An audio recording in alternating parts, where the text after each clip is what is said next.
Kalau lu nonton video ini, ada kemungkinan lo tertarik dengan Scrum. Gue udah pernah jelasin di video ini tentang apa itu Scrum, dan juga tentang peranan-peranan di dalam tim Scrum seperti Scrum Master, Product Owner, dan Developer. Dan di video ini, kita akan gali lebih dalam tentang fundamental dari Scrum. Yuk, kita kulik. Alright, disclaimer, sama seperti semua konten Agile Project Management lainnya, di mana gue masih dalam proses belajar mengenai framework Scrum. Karena sebenarnya mungkin secara teori, gue udah cukup paham dan pernah praktek juga in some way, tapi mungkin ada perbedaan. Jadi nanti kalau misalnya ada masukan, langsung share aja di komen ya. Oke, jadi kita akan bahas nih, sebenarnya lebih dalam tentang fundamental dari Scrum. Kita mulai dulu dengan landasan teori Scrum. Jadi Scrum itu dibuat dengan sebuah landasan teori yang namanya empiris dan lean. Apa itu empiris? Empiris adalah pembuatan keputusan berbasis informasi yang didapatkan dari pengalaman dan observasi. Di sini ingin ditekankan bahwa di dalam Scrum kita ini tidak mau berasumsi dan kita mau menggunakan data. Dan data itu diperoleh dari pengalaman dan juga observasi selama kita menjalankan event-event Scrum. Kalau penasaran event-event Scrum itu apa aja, lo boleh tonton video ini dulu nih, di mana gue ngejelasin 5 event Scrum biar lo dapet pemahaman mengenai apa itu event Scrum. Nah, berikutnya adalah Lean, di mana Scrum itu pun juga memiliki landasan teori di mana kita ingin mengurangi pemborosan dan fokus kepada hal-hal yang penting. Kalau kita recap, ini sejalan banget sama salah satu dari Agile Principle, di mana mengutamakan simplicity dan mengutamakan hal yang memang benar-benar berdampak. Jadi di Scrum pun kita percaya bahwa kita ini tidak mau mengerjakan hal yang memang tidak perlu untuk dikerjakan. Jadi nggak mau asal sibuk-sibuk aja. Berikutnya di dalam Scrum ini kita juga membahas tentang 3 buah pilar Scrum. Nah, turunannya dari teori yang tadi. Nah, yang pertama adalah transparansi.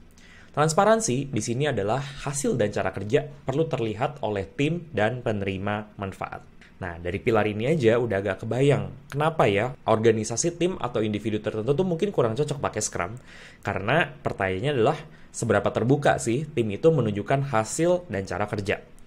Kalau melakukan personal reflection, gue pun juga di awal karir kurang terlalu nyaman untuk sharing hasil pekerjaan gue ketika itu belum sempurna. Nah, padahal di dalam proses Scrum akan sangat dibutuhkan kita itu transparan banget mengenai hasil dan cara kerja kita itu seperti apa. Bagian yang berikutnya adalah inspeksi, yaitu hasil dan cara kerja perlu diinspeksi secara rutin supaya mencegah masalah. Nah, jadi Scrum itu bukan berarti karena kita membawa self-organize itu jadinya tim itu bisa ngerjain seenaknya, tapi sudah ada pembagian tugas yang jelas, yang lo bisa tonton juga di video ini tentang pembagian tugas di dalam tim Scrum, sehingga jelas nih ada orang yang tugasnya untuk melakukan inspeksi dan memastikan bahwa pekerjaan ini dilakukan dengan baik. Maka dari itu, keberhasilan Scrum juga akan ditentukan dari seberapa terbuka sih organisasi, tim, atau individu ini untuk mendapatkan masukan. Karena ketika pekerjaan kita ini diinspeksi, kadang-kadang kita tidak nyaman. Karena mungkin kita dikasih masukan sama orang yang lebih junior atau lebih tidak berpengalaman dari kita. Pilar yang ketiga adalah adaptasi. Dan ini kayaknya udah fundamental banget kalau kita ngomongin Agile, di mana ini adalah tentang adaptasi dan bergerak secara tangkas gitu. Yaitu adalah jika hasil dan cara kerja tidak sesuai dengan kebutuhan, maka dilakukan penyesuaian.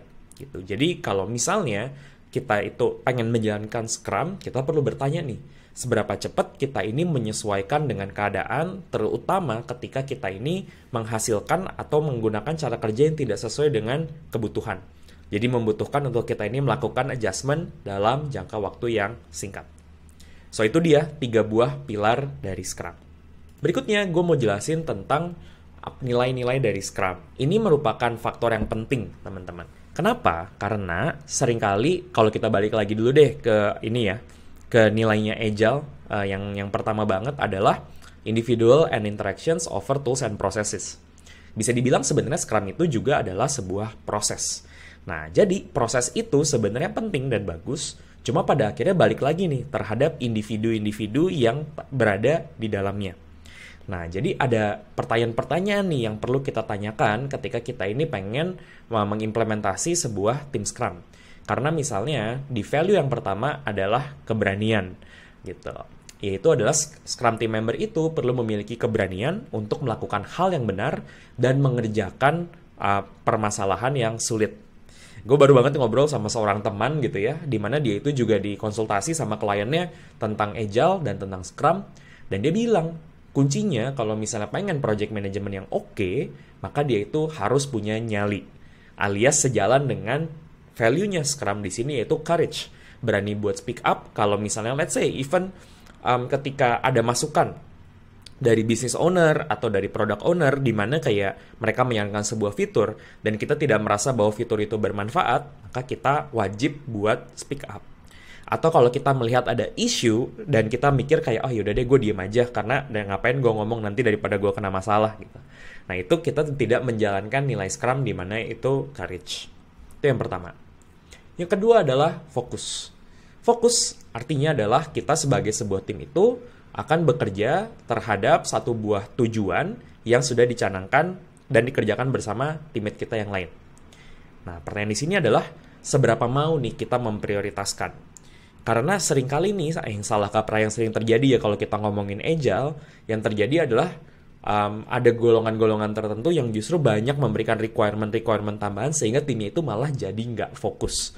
Padahal nih kalau kita memang mau stick sama nilai dari Scrum, kita perlu benar-benar memprioritaskan kira-kira apa nih yang benar-benar pengen kita accomplish. Bagian yang ketiga adalah komitmen, yaitu adalah orang-orang ini memiliki komitmen untuk mencapai target yang sudah ditentukan di dalam Scrum Team. Nah, di sini nih ditentukan lagi nih seberapa ambi timnya buat mencapai goal. Karena balik lagi, kalau kita balik lagi pun juga ke Agile Principle gitu, salah satunya adalah kita mencampion banget orang-orang yang termotivasi dan juga orang-orang yang bekerja di dalam tim yang self-organize. Makanya dibutuhkan juga orang-orang yang memang berkomitmen.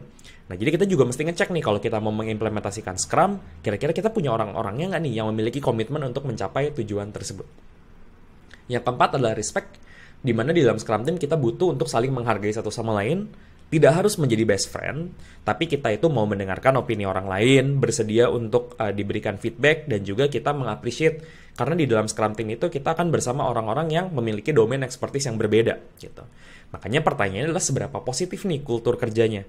Karena ketika kita kerjanya benar-benar saling berdekatan, kita perlu memastikan bahwa kita itu bisa kerja dengan siapapun di dalam Scrum Team itu. Dan yang terakhir, openness. Gitu.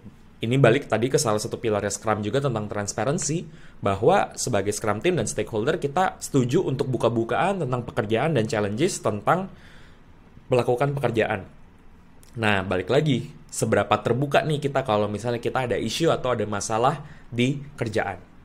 Maka dari itu gitu, biarpun misalnya kayak ada tim atau organisasi atau orang yang berminat mengimplementasikan Scrum, dengan memahami nilai dan juga pilar serta landasan teorinya Scrum, ini akan ngebantu nih untuk pertama mengukur seberapa siap nih untuk mengadopsi Scrum, dan yang kedua adalah apakah Scrum ini cocok untuk diterapkan di organisasi tersebut.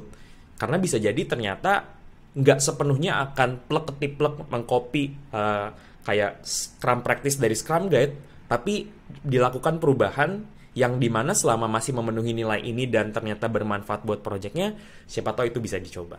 Itu dia teori fundamental tentang Scrum. Kalau lu ada pertanyaan atau ada hal lain seputar Scrum yang perlu dibahas, langsung aja tulis di bawah, karena mungkin gue akan buat video lanjutannya. In the meantime, kalau misalnya lo pengen memperdalam atau pengen memperkuat lagi fondasi lo tentang Scrum, lo boleh tonton video ini, di mana gue go to the basic, menjelaskan apa itu Scrum, dan juga video ini di mana gue menjelaskan sebenarnya di dalam Scrum Team itu ada peran apa aja. Siapa tahu mungkin lo penasaran sama role-nya Scrum Master. Gue jelasin di video itu. See you next time!